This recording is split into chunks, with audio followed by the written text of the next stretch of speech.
नमस्कार बच्चों, मैं हूं शुभांगी सक्सेना, आपकी विज्ञान की अध्यापिका।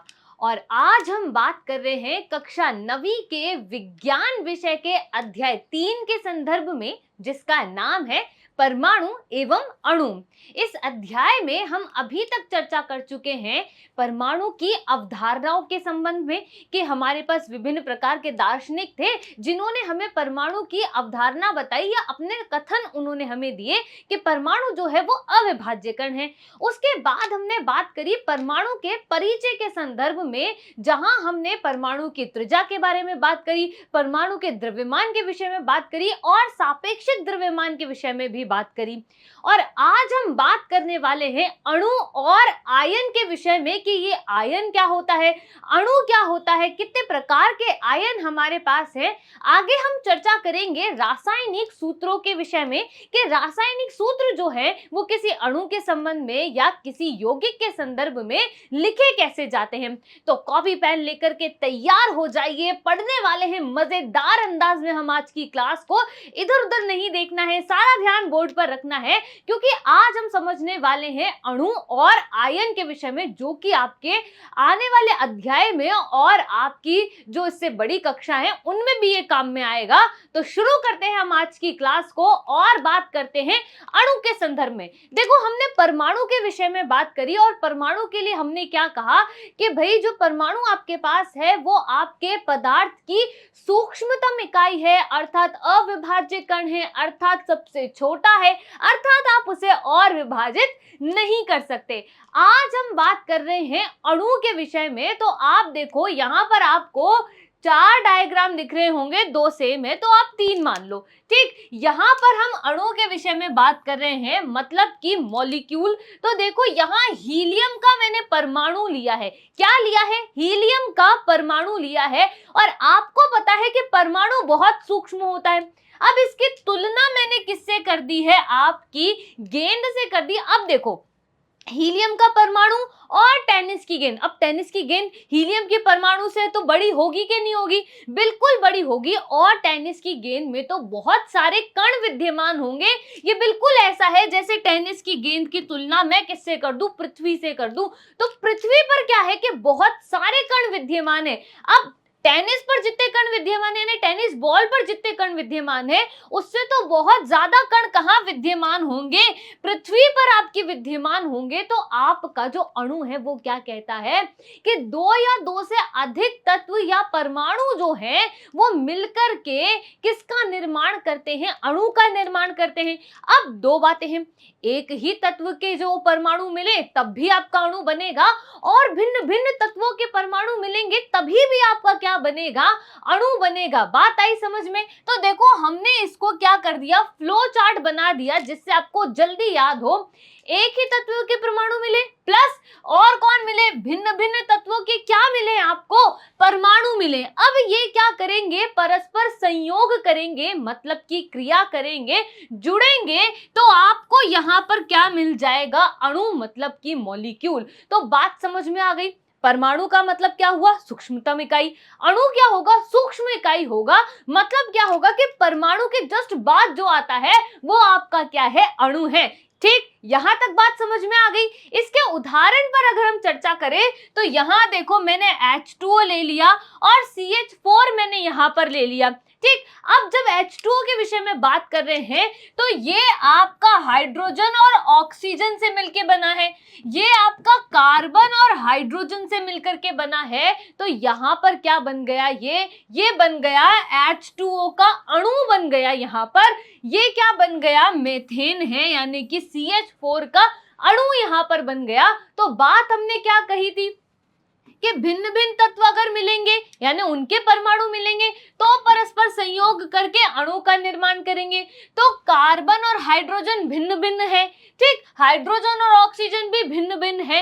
ये अगर मिलते हैं तो क्या बनाया इन्होंने जल का अणु बना दिया और इन्होंने मीथेन का अणु बना दिया। अब अगर आपका एक ही तत्व मिलता, जैसे कि आपका हाइड्रोजन और हाइड्रोजन मिलता, तो आपका H2 बन जाता, जो कि क्या है? हाइड्रोजन का अणु बना लेता। बात यहां तक समझ में आ गई? क्लियर हो गया? परमाणु समझ में आ गया, अणु समझ में आ गया। अणु एक लेवल ऊपर है। क्लियर? चलिए आगे चलते हैं और अब बात करते हैं अणु के गुणधर्म के विषय में, प्रॉपर्टीज जो है, मॉलिक्यूल की प्रॉपर्टीज के विषय में बात कर रहे हैं। तो जो आपका अणु की डेफिनेशन कहती है, यानी अणु की जो परिभाषा है वही उसके गुणधर्म बताती है। देखो, दो या दो से अधिक परमाणु मिलकर के क्या बनाते हैं? आपका अणु बनाते हैं। अणु परस्पर किस बंध से बंधित होंगे? रासायनिक बंध से बंधित होंगे। कौन से बंध से ये बंधित होंगे? रासायनिक बंध से बंधित होंगे। तो यहां आप देखो, हाइड्रोजन और ऑक्सीजन के मध्य जो बंध है वो कौन सा है? रासायनिक बंध है। यहां कार्बन और हाइड्रोजन के मध्य जो बंध है, कौन सा बंध है? रासायनिक बंध है। तो इसका मतलब अणु क्या हो गए? रासायनिक बंध से ये बंधित हो गए। फिर एक ही तत्व या भिन्न भिन्न तत्वों के संयोजन से क्या मिल जाता है अपने को? अणु अपने को मिल जाता है। ठीक, तो अपन ने देख लिया कि भिन्न भिन्न तत्वों के संयोजन से कैसे मिलता है। और एक ही तत्व की अगर मैं बात करूं तो H2 हो गया, O2 हो गया, Cl2 हो गया, ये एक ही तो तत्व है। ठीक, आगे देखो, किसी तत्व या यौगिक का सूक्ष्म कण है। किसी तत्व या यौगिक का सूक्ष्म कण कौन है? अणु। और सूक्ष्मतम कण कौन है? आपका परमाणु है। तो प्रॉपर्टीज समझ में आ गई। जो परिभाषा कहती है वही प्रॉपर्टीज, वही गुण बता देते हैं, या वही गुण हो जाते हैं। यहाँ पर क्लियर हो गया।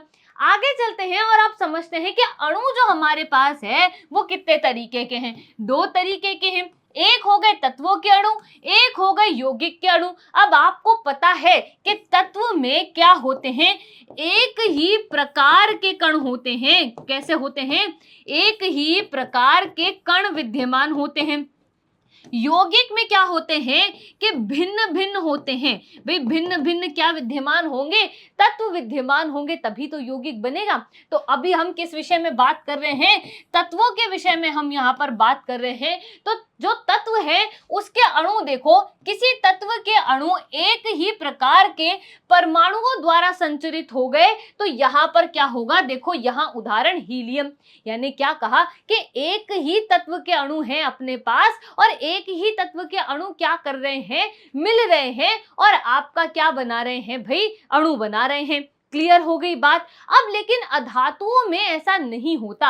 अधातुओं में क्या है? देखो, ये एक ही तत्व है लेकिन इसके कितने हैं? दो हो गए। ऑक्सीजन ऑक्सीजन मिलकर के द्विपरमाणु कणु बना लिया इन्होंने, यानी कि ये द्विपरमाणु है तो O2 हो गया। अगर तीन मिलेंगे तो O3 यहाँ पर हो जाएंगे। सल्फर में देखो 8 मिले हैं। क्या मिले हैं? 8 मिले हैं। क्लोरीन में आप देखोगे तो 2 मिले हैं। यहाँ पर ये रहे 2 परमाणु, ये रहे 3, यहाँ 2, और यहाँ पे 8 परमाणु मिले हैं। तब जाकर के इन्होंने अणु का निर्माण किया। अब 2 या 2 से अधिक की बात कही थी तो 2 हो गए, 2 से अधिक 3 हो गए, और ज्यादा अधिक 8 हो गए अपने पास। तो बात समझ में आ गई कि तत्वों के अणु का मतलब क्या हुआ? कि भाई एक ही तरीके की संरचना होगी, एक ही तरीके का संगठन होगा, और तत्व आपका बनेगा तो उससे क्या बनेगा? आपका अणु बन जाएगा। यहाँ पर क्लियर हो गई बात। आगे चलते हैं और अब समझते हैं कि परमाणुकता यानी कि एटोमिसिटी क्या होती है। देखो, किसी अणु की जो संरचना है उसमें प्रयुक्त परमाणुओं की जो संख्या है, कोई अणु है उसकी संरचना होगी, उस संरचना में जितने परमाणु काम में आपने लिए हैं उनकी जो संख्या है वो आपके उस अणु की क्या कहलाएगी? परमाणुकता कहलाएगी। क्या कहलाएगी? परमाणुकता। तो अगर मैं ऑक्सीजन की बात करूं, किसकी बात करूं? ऑक्सीजन की, तो ये आप में कितने हैं भाई? द्विपरमाणुक है कि नहीं? 2 है ना, तो द्विपरमाणुक हो गए। ओजोन की बात करूं तो द्विपरमाणुक हो गए ये। ठीक, अगर सल्फर की बात करेंगे तो बहुपरमाणुक हो गए। कैसा हो गया? बहुपरमाणु। क्लोरीन की बात करोगे तो द्विपरमाणुक हो गया, यानी जितने आपके परमाणु हैं वही उसकी क्या हो जाएगी? परमाणुकता यहाँ पर हो जाएगी। तो बात समझ में आ गई। क्लियर हो गया। तो हमारे पास एक टेबल है। ठीक, यहां हमने क्या करा? अधातु और धातु में इस सारणी को विभाजित कर लिया। अब देखो, आर्गन जो आपका होता है और जो हीलियम है, ये दोनों कैसे हैं? एकल परमाणुक है या एक परमाणु होते हैं। ऑक्सीजन से लेकर के क्लोरीन तक कैसे लिखते हो? O2, ठीक, H2, ठीक, N2, Cl2, इस तरीके से लिखते हो। तो ये कैसे हैं? द्विपरमाणुक है। कैसे हैं ये? द्विपरमाणुक। फास्फोरस आपका चतुर्परमाणुक है। सल्फर बहुपरमाणुक है, अभी हमने देखा था। कैसे लिखते हैं? S8 हम इसे लिखते हैं। ठीक, सोडियम को आप कैसे लिखते हो भाई, आप तो इसे सिंगल रूप में ही लिखते हो। आयरन का मतलब आपका Fe हो गया, एल्यूमिनियम Al, कॉपर Cu, तो आप इन्हें कैसे लिखते हो, इसी तरीके से लिखते हो। तो ये सब कैसे हैं, एक परमाणु युक्त हैं, एकल परमाणु हैं। तो यहां तक हमारा कॉन्सेप्ट क्लियर हो गया, बात समझ में आ गई कि जो आपकी परमाणुकता क्या बता रही है कि आप में कितने परमाणु हैं। ठीक, परमाणुओं की संख्या ही क्या है, परमाणुकता है। तो इस हिसाब से हमने क्या करा, यहां देख लिया कि किसमें कितने परमाणु आपके उपस्थित हैं। क्लियर हो गई बात। तो ये तत्वों के संदर्भ में बात चल रही थी कि तत्वों के जो अणु हैं उन्हें हम कैसे व्यक्त करते हैं या कैसे प्रदर्शित करते हैं। बात समझ में आ गई, क्लियर हो गया।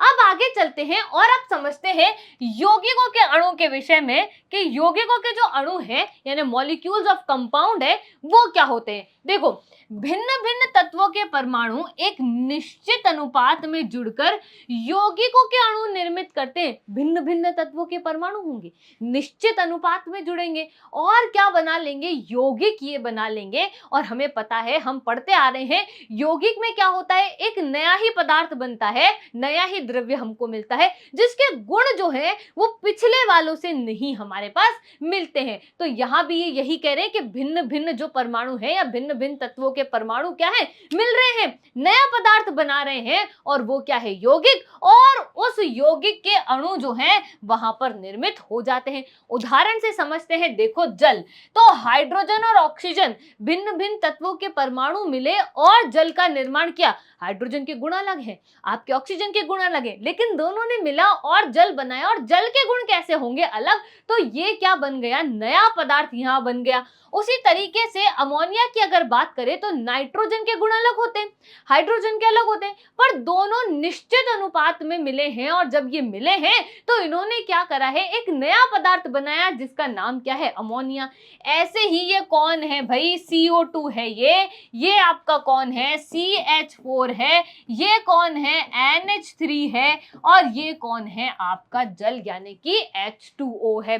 तो क्लियर हो गई कि दो भिन्न भिन्न तत्वों के परमाणु कैसे मिलेंगे, नया यौगिक कैसे बनेगा और अणु का निर्माण कैसे होगा। तो इस चित्र से बात आपको समझ में आ गई, क्लियर हो गया, कोई दिक्कत है। आगे चलते हैं और अब सारणी के बारे में समझते हैं कि देखो यौगिक कौन है, जल, अमोनिया, कार्बन डाइऑक्साइड हो गए। तो संयुक्त तत्व कौन से हैं, हाइड्रोजन और ऑक्सीजन मिले थे कि नहीं मिले थे। तो यहां देख लो, जल के विषय में अगर बात की जा रही है तो हाइड्रोजन और ऑक्सीजन मिले हैं। अमोनिया के विषय में बात की जा रही है तो आपका नाइट्रोजन और हाइड्रोजन मिला है। कार्बन डाइऑक्साइड के विषय में बात की जा रही है तो आपका कौन मिला है, कार्बन और ऑक्सीजन यहां मिला है। अब मुझे ये पता है कि जो हाइड्रोजन मेरे पास है उसका जो द्रव्यमान है वो 1 होता है, ऑक्सीजन का जो द्रव्यमान होता है वो 16 होता है, लेकिन H2O का जो सूत्र है इसमें कितने हैं, 2। तो अगर मैं 2 से गुणा करूंगी तो ये 2 और 16 होंगे, काटूंगी तो ये 1:8 आएगा। इसलिए यहाँ द्रव्यमान का अनुपात क्या लिखा है, 1:8 लिखा है। नाइट्रोजन का आपका 14 होता है, हाइड्रोजन का 1 होता है, पर यहाँ 3 प्रयुक्त है क्योंकि अमोनिया NH3 होता है। तो 3 से गुणा कर दो तो 14:3 यहाँ आ गया, इसलिए यहाँ 14:3 लिखा है। कार्बन डाइऑक्साइड की बात हो रही है, कार्बन का 12 होता है और यहाँ ऑक्सीजन 2 है, तो यहाँ 16 दूनी कितना हो जाएगा, 32। ठीक, कितना हो गया है यहाँ पर, 32 हो गया है। कितना हो गया भाई, 32 हो गया। ठीक, अब क्या करना है, काट दो इसको। ठीक, किससे काट देंगे, तो हम काट देते हैं 4×3=12 और 4×8=32, तो 3:8 यहाँ पर आ गया द्रव्यमान का। क्लियर हो गई बात, कोई दिक्कत है यहाँ तक, आपको यौगिक समझ में आ गया, कौन से तत्व जुड़े वो समझ में आ गया, द्रव्यमान का जो अनुपात हमने लिया, क्योंकि हमने यहाँ पर क्या कह दिया था कि निश्चित अनुपात में जुड़ेंगे। कौन से अनुपात में यहाँ जुड़े थे, निश्चित अनुपात में जुड़े थे, इसलिए हमने ये अनुपात यहाँ निकाल लिया। क्लियर हो गई बात, कोई समस्या है। आगे चलते हैं और अब समझते हैं एक प्रयोग के माध्यम से, यानी कि एक एक्टिविटी है। तो क्या कह रही है एक्टिविटी, अणुओं में विद्यमान परमाणुओं के द्रव्यमान अनुपात के लिए सारणी 3.4 एवं तत्वों के परमाणु द्रव्यमान के लिए सारणी 3.2 देखना है। ठीक, फिर सारणी 3.4 में दिए गए यौगिकों के अणुओं में प्रयुक्त तत्वों के परमाणुओं की संख्या के अनुपातों को ज्ञात करना है। तो मेरे पास ये रही सारणी 3.2 और ये रही मेरे पास सारणी 3.4। अब मुझे करना क्या है कि मेरे को बोला है कि सारणी 3.4 में दिए गए यौगिकों के अणुओं में प्रयुक्त तत्वों के परमाणुओं की संख्या के अनुपात को आपको ज्ञात करना है।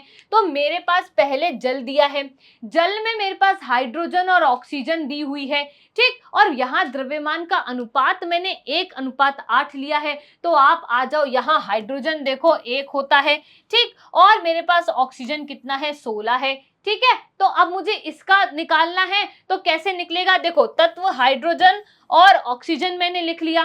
द्रव्यमान का अनुपात 1:8 है, जो कि अपने को पता है, यहां से क्लियर हो गई बात, ठीक। अब द्रव्यमान जो है वो कितना था परमाणु का, हाइड्रोजन का कितना होता है, 1, और आपका जो ऑक्सीजन है उसका कितना होता है, 16 होता है। द्रव्यमान का अनुपात बटे परमाणु द्रव्यमान, अब देखो 1/1 और 8/16, तो कितना आ गया, 1/2। तो सरलतम अनुपात कितना हो गया, 2:1 हो गया। 2:1 का मतलब क्या हो गया, हाइड्रोजन यहाँ पर 2 होंगे और ऑक्सीजन यहाँ पर कितनी होगी, 1 यहाँ पर होगी। बात समझ में आई, कुछ समझ में आया। चलिए अब देखो अगला क्या दिया हुआ है, अगला दिया हुआ है अमोनिया। क्या दिया हुआ है, अमोनिया। और अमोनिया का अनुपात दिया है इन्होंने 14:3। तो आपको क्या करना है, यहां पर अमोनिया का सूत्र रखना है, मतलब यहां पर आपको N रखना है, यहां आपको H रखना है, ठीक। यहां पर दोनों के मान रखने हैं और सॉल्व करना है। तो ये आपका होमवर्क है, जिसे आपको याद रखना है कि मेरे पास यहां पर ये 1 और ये 2 प्रश्न है, जिसे आपको क्या करना है, हल करना है, ठीक। और हल करके अपनी कॉपी में लिख करके भी रखना है कि आपसे हुआ या नहीं हुआ। बात समझ में आ गई, यहां तक हमें पता चल गया। तो जल का जो अनुपात है वो हमने निकाल लिया, 2:1 होता है यहां पर। तो हाइड्रोजन कितने, 2, और ऑक्सीजन कितनी हो गई, 1 यहां पर हो गई। क्लियर हो गई बात। आगे चलते हैं और अब बात करते हैं आयन के संदर्भ में एक नया कॉन्सेप्ट है, नया सिद्धांत है। बढ़िया ध्यान से समझो, कोई दिक्कत आने वाली नहीं है। देखो, धातु और अधातु युक्त यौगिक आवेशित कणों से निर्मित होते हैं। धातु हो गई और अधातु हो गई, ये दोनों युक्त जो यौगिक हैं ये आवेशित कणों से निर्मित होते हैं। इन आवेशित कणों को ही आप क्या कह देते हो, आयन आप कह देते हो। क्या कह देते हो इन्हें, आयन आप कह देते हो। और आवेशित कण कौन से होंगे, आवेश कितने तरीके के अपने पास होते हैं। अगर हम आवेश के विषय में बात करें तो आपके पास जो आवेश है, ठीक, ये कितने तरीके का हो गया है, आपके पास एक होता है नेगेटिव आवेश, एक होता है पॉजिटिव, यानी कि धनावेश और ऋणावेश हो गया। अब इन दोनों से क्या मिला है, आपको आयन मिलता है, ठीक। अब इन आयन से फिर से आपको क्या मिल जाएंगे, 2 तरीके के आयन मिलेंगे, एक ऋणायन मिलेगा और एक क्या मिलेगा, धनायन आपको मिलेगा। तो बहुत सीधी बात है कि धातु और अधातु युक्त यौगिक आवेशित कणों से निर्मित होते हैं। इन आवेशित कणों को आप क्या कह देते हैं, आयन आप इन्हें कह देते हैं। उदाहरण देखिए, सोडियम आयन कैसे लिखते हैं, Na+ से लिखते हैं। Chlorine ion Cl-, magnesium ion को लिखते हैं Mg+2, यानी प्लस का 2 है, यहाँ माइनस है, यहाँ प्लस का 1 है। तो ये क्या है, धनावेशित और ऋणावेशित आयन है। तो आप देखो, सोडियम और मैग्नीशियम धनावेशित है, क्लोरीन आपका ऋणावेशित है। बात समझ में आ गई, क्लियर हो गया। आगे चलते हैं और देखते हैं, आयन एक आवेशित परमाणु अथवा परमाणुओं का एक ऐसा समूह है जिस पर नेट आवेश विद्यमान होता है। आयन पर क्या है कि भाई आवेश पूरे पर विद्यमान होता है। ये जो सोडियम है इस पूरे पर ये एक धनावेश विद्यमान है, इस पूरे क्लोरीन पर एक ऋणावेश विद्यमान है, ठीक। यहां तक बात समझ में आ गई। अब मेरे पास एक सारणी है, उसमें मैंने बहुत सारे तत्व लिखे, उन तत्वों की संयोजकता भी लिखी है और आयन भी लिखे हैं कि किस पर कौन सा आवेश विद्यमान है। तो यहां देखो, आप पहले नंबर पर आ जाते हैं। संयोजकता पहली का मतलब हो जाता है कि भाई आपका जो परमाणु है उसके बाह्यतम कोश में कितने इलेक्ट्रॉन्स हैं। तो आप ये देखो, ये आपका परमाणु है, ठीक, इसके अंदर नाभिक होता है, ठीक है, और नाभिक के अंदर कौन होते हैं, प्रोटॉन होते हैं और न्यूट्रॉन होते हैं, और इलेक्ट्रॉन बाहर चक्कर लगा रहे होते हैं। तो ये जो कोश आपका बनता है, ये जो कक्षा आपकी बनती है, ठीक, ये आपकी क्या हो जाती है, बाह्यतम कोश हो जाती है इस तरीके से। तो हम ये देखते हैं परमाणुओं में ये अलग अलग होती है, तो हम ये देख रहे हैं कि भाई संयोजकता कोश में कितने इलेक्ट्रॉन हैं, ठीक। अब अगर आप हाइड्रोजन की बात करते हैं तो वहां एक ही इलेक्ट्रॉन होता है कि नहीं होता, ठीक। इसी तरीके से हीलियम की बात करेंगे, सोडियम की बात करेंगे, पोटेशियम की बात करेंगे, मैग्नीशियम की बात करेंगे, तो वहां पर इलेक्ट्रॉन्स की संख्या क्या होगी, अलग अलग आपके पास होगी। तो यहां देखो आपकी संयोजकता एक है, यानी सोडियम, पोटेशियम और सिल्वर, इनके पास क्या है, बाह्यतम कोश में एक इलेक्ट्रॉन है इस तरीके से, ठीक। तो प्रतीक क्या है सोडियम का, Na। क्यों है, क्योंकि सोडियम का लैटिन नाम नेट्रियम है, याद रहेगा। पोटेशियम का क्यों है K+, क्योंकि पोटेशियम का नाम केलियम है। सिल्वर का क्यों है, क्योंकि अर्जेंटम इसका नाम है। तो Na, K और Ag, प्लस का मतलब है कि धनावेश है, प्लस के आगे कोई नंबर नहीं है, इसका मतलब एक धनावेश है, ठीक। दूसरे नंबर पर आता है मैग्नीशियम, कैल्शियम और जिंक। तो मैग्नीशियम का Mg प्रतीक हो गया, +2 लगा है, मतलब बाह्यतम इलेक्ट्रॉन, मतलब बाह्यतम कोश में 2 इलेक्ट्रॉन आपके पास विद्यमान है। कितने इलेक्ट्रॉन विद्यमान है, 2 इलेक्ट्रॉन यहां पर विद्यमान है। क्लियर हो गई बात, ठीक। कैल्शियम में भी 2 और जिंक में भी 2, प्लस है मतलब 2 धनावेश हैं, ठीक। अधातु के विषय में बात कर रहे हैं तो देखो हाइड्रोजन पर प्लस आ गया, हाइड्राइड पर माइनस होता है, H- हाइड्राइड होता है, H+ आपका हाइड्रोजन होता है। Chloride Cl-, bromide Br-, iodide जो है आपका I-, ये इनके प्रतीक हैं और माइनस लग रहा है, मतलब कि ऋणावेश विद्यमान है। ऑक्साइड O-2, सल्फाइड S-2 यहां पर लिखा हुआ है।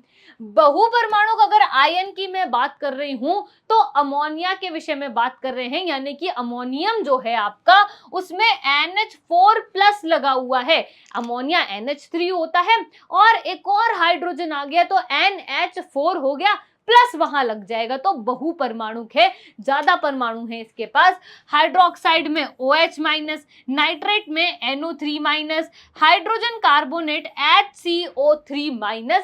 इस तरीके से हमारे पास क्या है, अलग अलग है, धातु के अलग, अधातु के अलग, संयोजकताओं के आधार पर अलग, बहुपरमाणुकता के आधार पर अलग। बात यहां तक समझ में आ गई, आयन समझ में आ गए हैं, क्लियर चल रही है बात, ठीक। इसी तरीके से एक और देखो, ये एल्यूमिनियम में Al+3 होता है, अधातु में नाइट्राइड है तो N-3, बहुपरमाणुक में फॉस्फेट है तो PO4-3। क्लियर हो गई बात। आगे चलते हैं और आप समझते हैं आवेश, क्योंकि हमने क्या कहा कि भाई जो आपका आयन है वो आवेशित कणों से बना है और इन आवेशित कणों को आयन कहते हैं। तो आवेश 2 तरीके के, धनावेश और ऋणावेश। धनावेश मतलब पॉजिटिव, ऋणावेश मतलब नेगेटिव। इन दोनों से क्या मिला, आयन, और इस आयन से क्या बना, धनायन, जिसे क्या बोलते हैं, केतायन भी आप बोलते हो। जैसे मैंने Na+, Mg+2, एल्यूमिनियम +3, ठीक। अब देखो ऋणायन बना, ऋणावेश था, ऋणावेश का आयन आया तो ऋणायन आपके पास बन गया, मतलब कि एनायन मिला है।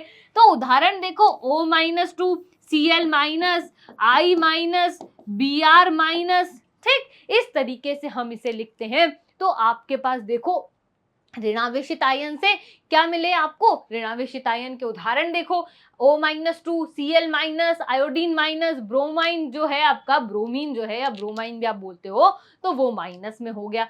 आवेश, आवेश से 2 चीजें मिली, यानी कौन सा, ऋणावेश, धनावेश, दोनों ने मिलकर आयन बनाए, आयन से आपको ऋणायन और आपको क्या मिल गया, धनायन। तो बात यहां तक समझ में आ गई, क्लियर चल रहा है। आगे चलते हैं और अब समझते हैं उदाहरण से, जैसे कि NaCl, क्योंकि हमने क्या कहा, परस्पर संयोग कर रहे हैं। कैसे संयोग कर रहे हैं, Na+ मिल रहा है Cl- के साथ। देखो ये अगर हम Na+ मानते हैं तो ये आपका Cl- है, तो यहाँ पर ये कुछ इस तरीके से मिल रहे हैं और किसका निर्माण कर रहे हैं, सोडियम क्लोराइड इसको हम बोलते हैं। क्या बोलते हैं इसको, सोडियम क्लोराइड हम इसे बोलते हैं, या फिर आप क्या बोलते हो, टेबल सॉल्ट भी इसको बोलते हो। ठीक, अब टेबल सॉल्ट से समझो खाने का नमक है। क्या है ये? खाने का नमक भी इसको कहते हो, या आप इसको कहते हो साधारण नमक। क्या कहते हो आप इसको? साधारण नमक कहते हो। बात समझ में आ गई? क्लियर हो गया?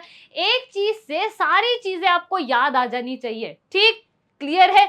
चलिए आगे चलते हैं और अब बात करते हैं आयनिक यौगिकों के द्रव्यमान अनुपात के विषय में। तो ये आपका आयनिक यौगिक है। कैल्शियम ऑक्साइड की बात हो रही है, तो कितने संगठन मिले? कैल्शियम मिला और ऑक्सीजन मिला, तो द्रव्यमान अनुपात कितना हो गया? 5:2 हो गया। मैग्नीशियम सल्फाइड में मैग्नीशियम और सल्फर है, 3:4 हो गया। सोडियम क्लोराइड में सोडियम और क्लोरीन है, तो 33:35.5, क्योंकि सोडियम का आपको याद है 33 और क्लोराइड का कितना होता है? 35.5 होता है। क्लियर हो गई बात यहां तक? कोई समस्या है? तो इस वीडियो से हमने आज क्या सीख लिया? इस वीडियो से हमने अणु के संबंध में सारे कथन सीख लिए और आयन सीख लिए। हमने बात कर ली कि आयन कितने प्रकार के होते हैं और कितने प्रकार के आवेशों से ये बने हैं। तो अब क्या करें? कॉपी पेन को आप एक जगह रख दो और फटाफट से आ जाओ, ताकि हम इस वीडियो को दोहरा लें, पर बहुत जल्दी दोहराएंगे। ठीक, तो देखो अणु के संबंध में बात करी तो हमने क्या कहा कि ये सूक्ष्म कण है, सूक्ष्मतम नहीं है, क्योंकि ये 2 या 2 से अधिक परमाणुओं से मिलकर के बना है।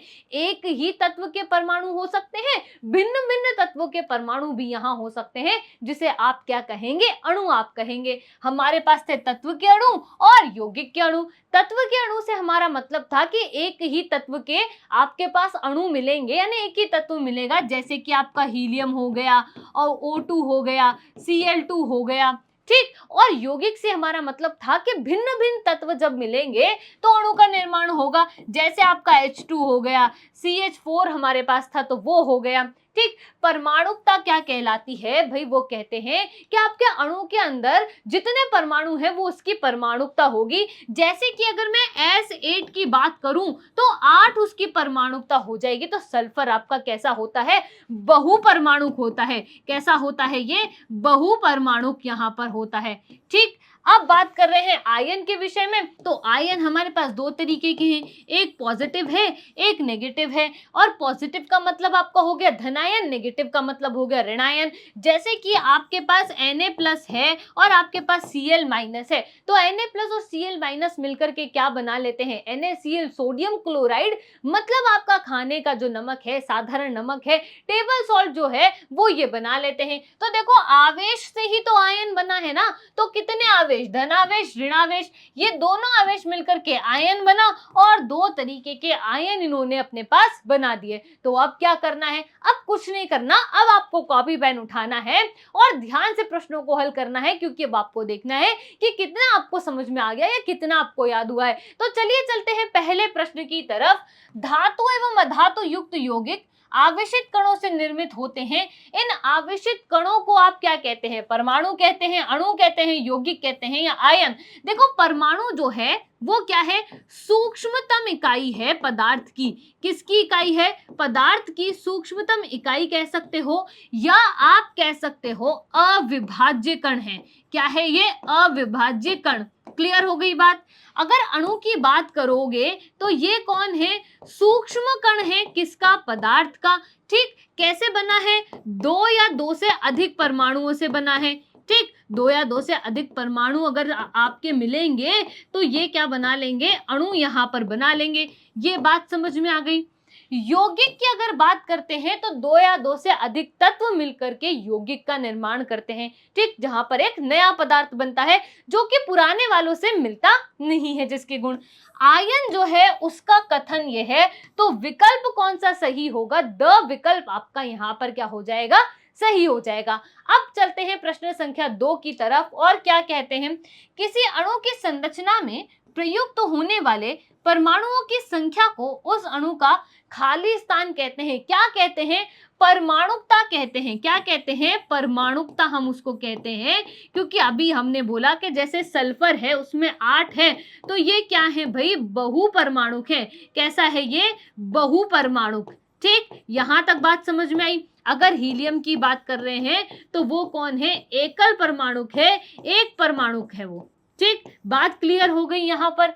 चलिए आगे चलते हैं प्रश्न संख्या 3 की तरफ। और क्या है, एक ही तत्व के परमाणु अथवा भिन्न भिन्न तत्वों के परमाणु परस्पर संयोग करके अणु को निर्मित करते हैं। बात सही है क्या? एक ही तत्व के मिलेंगे या फिर अलग अलग भी मिलेंगे, पर मिलकर के आपका क्या बना लेंगे, अणु बना लेंगे। तो ये जो कथन है ये बिल्कुल क्या है, सत्य। अब आपको क्या करना है, आपको अणु और आयन जो है आपके, उनकी जो परिभाषाएं हैं उन्हें याद करना है। कितने प्रकार के आयन आपके पास हैं, कैसे बने हैं वो आयन, ये आपको याद करना है। हम आपसे मिलेंगे इसके अगले भाग में। धन्यवाद।